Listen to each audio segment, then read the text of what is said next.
The Cabinet has agreed in principle to not proceed with the construction of a new international airport on Tioman Island, Pahang, said Natural Resources, Environment and Climate Change Minister Nik Nazmi Nik Ahmad. In a statement, he said his ministry has taken note of concerns voiced over the reclamation of land as part of the airport's development, which will take place in protected marine areas, causing the destruction of coral reefs and loss of habitat to hundreds of species of marine life, which are the main attractions of the island. According to previous reports, the development of the new airport would encompass a 186.36 hectare area within a gazetted marine park boundary. About 76% of the area, or 142.7 hectares, will be reclaimed from the sea. Nik Nazmi notes that although the intention behind constructing the new airport was to attract more tourists, such development would undermine Tioman Island's natural appeal, leading to unsustainable tourism. He added that the Cabinet's decision to call off the proposed airport involved public feedback through the initial exhibition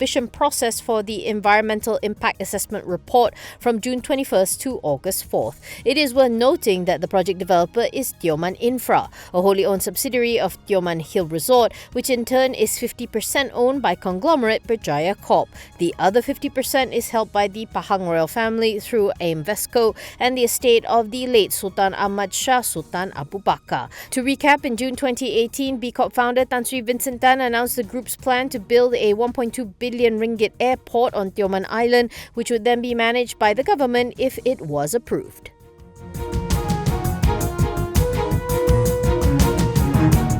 Hartalega Holdings posted a net loss of 52.47 million in the first quarter of FY 2024 versus a net profit of 88.3 million a year earlier, as revenue for the period halved to 440 million from 845.7 million ringgit. No dividend was declared for the quarter under review. In a separate statement, Hartalega said it continued to be impacted by the challenging market environment in its first quarter. The glove maker said the weaker numbers were mainly due to lower average selling prices and reduced sales volume compared with the previous financial year, against the backdrop of the continued oversupply situation in the glove sector and supply chain inventory adjustment, as well as higher operating costs. CEO Kwan Moon Leong said that current headwinds are set to persist with the ongoing market imbalance, aggressive competition by regional players, and elevated operating costs impacting margins. He says that average selling prices for rubber gloves remains very competitive amid minimal success with the incremental cost pass-through. However, Kwan says that despite these challenges, Hartalega's fundamentals remain strong. He says that Hartalega's 5-year strategic plan will help to guide the group these current challenging times, which includes the decommissioning of its Bestari Jaya facility, which is currently underway, in order to consolidate its operations at Hartalega's next-generation integrated manufacturing complex located in Sepang. Targeted to be completed in the first quarter of next year, Kwan says this is set to enhance the group's operational and cost efficiencies, boosting Hartalega's overall competitiveness moving forward.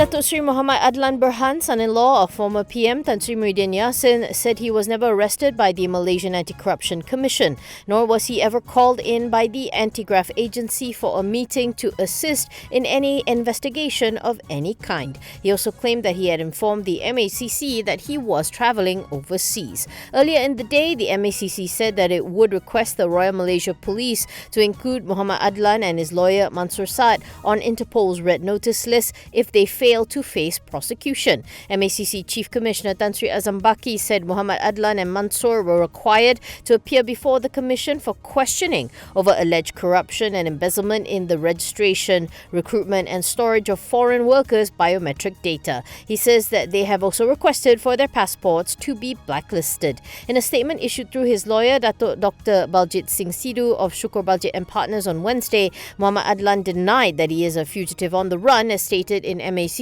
statement on August 7th, which had asked individuals with information about the two men to come forward. The statement went on to clarify that Muhammad Adlan was contacted by a MACC officer, to which he responded to with a letter dated June 3rd, 2023, to inform the agency that he was going overseas for business. In that letter, Muhammad Adlan also mentioned that there was witch hunting and finger pointing being orchestrated against him to his utter detriment by the MACC. Baljit said they had not received any form of reply from the MACC to date.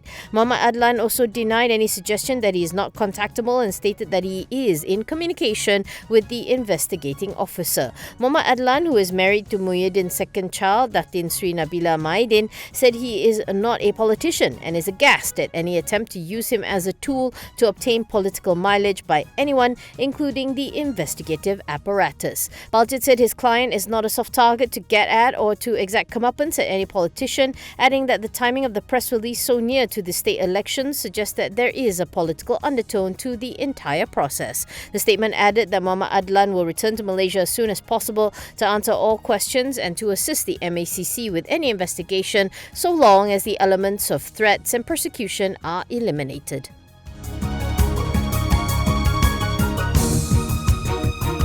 Mr. DIY Group Malaysia saw its second quarter net profit grow by 11.2% year-on-year to 150.32 million as both its revenue and gross profit margin improved. Revenue rose 4.85% to 1.1 billion from 1.05 billion previously on positive contributions from new stores, where Mr. DIY opened 43 new stores during the quarter, bringing the home improvement retailer's total store count to 1,168. It declared a dividend of 0.8 cent per share, totaling 75.4 million versus the 56.6 million it paid out for the second quarter of FY 2022.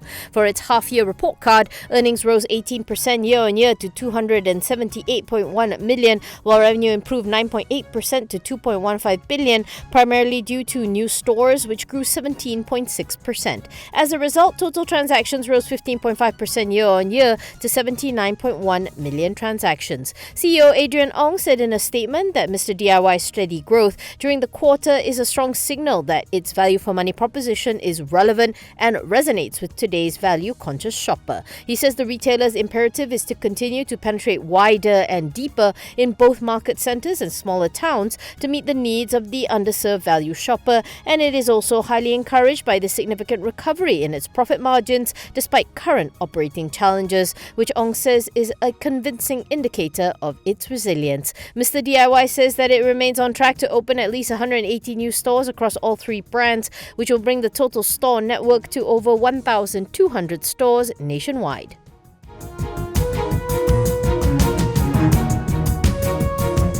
Maxis' net profit ticked up 2.5% year-on-year to 330 million for its second quarter due to higher service revenue, discontinued prosperity tax and prudent capex investments. Revenue similarly rose 2% year-on-year to 2.47 billion from the 2.42 billion posted a year ago. Maxis also declared a second interim dividend of 4 cents per share. For the first half, Maxis' earnings improved by 6.4% year-on-year to 650 million from 611 million previously, while top line increased by 3.5% from 4.83 billion to 5 billion ringgit. Meanwhile, capex investment amounted to 166 million in the latest quarter, 75 million less than what was spent in the corresponding quarter last year, as the group said it is being prudent in network capex investments following the maturity of its 4G network. Looking ahead, Maxis says it continues to deliver outstanding results in its convergent strategy space and will strive to deliver a good track record with its mobile and fibre converged services. Earlier in July, Maxis said it intends to execute the access agreement with Digital Nasional, subject to shareholders' approval at its EGM on August 14th, to gain access to 5G products and services on a wholesale basis. CEO Goh Xiao Eng says the telco is on the right track for stable growth in the competitive landscape, adding that its focus will always be on customer experience in terms of products, services, network and digitalization. He says that Maxis will very soon offer 5G plans with attractive value for all segments. Maxis adds that it aims to hit single-digit increase in service revenue as well as for FY 2023's EBITDA and capex to book similar levels to FY 2022,